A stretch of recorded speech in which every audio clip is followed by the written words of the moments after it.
Okay, you guys who missed class today, I just wanted to show you what we worked on. So we were looking at horizontal circular motion, and the big difference between last year and this year is we want to take into account the angle of the string.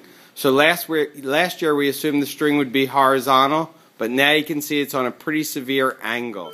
Okay, I wanted to tell you guys the basics behind real circular motion, which is different from what we did last year. And it's different because when we had horizontal circles last year, the string would have been horizontal, but in reality gravity pulls it slightly off level, and depending on how quickly it's spinning, it'll be spinning at different angles. So for instance, if our string had a length of L, the actual radius of the circle will not be L, but you need to use L times cosine theta to get the radius. You should also realize that the force gravity is going to be straight down, but the force tension is going to be on an angle. So what you have to do is you have to break it up. So force gravity will be mass times 9.8, and then the force tension will have an x component and a y component.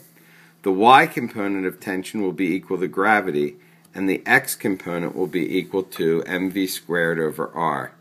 So the x component is responsible for the circular motion, and the y component battles gravity.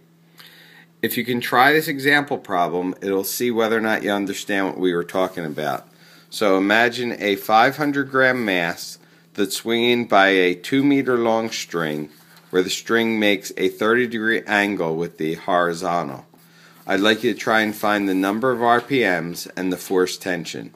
If you can do this, you understand the basic idea of what I was trying to teach you.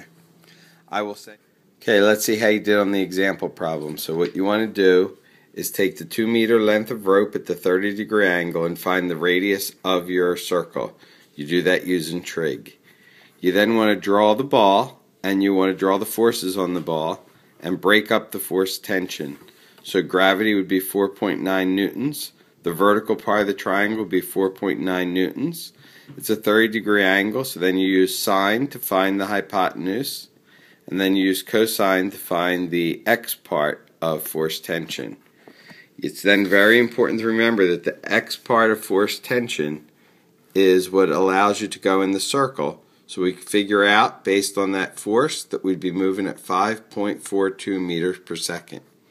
We then use our formula for velocity to figure out the number of revs in 60 seconds, and we get 29.9.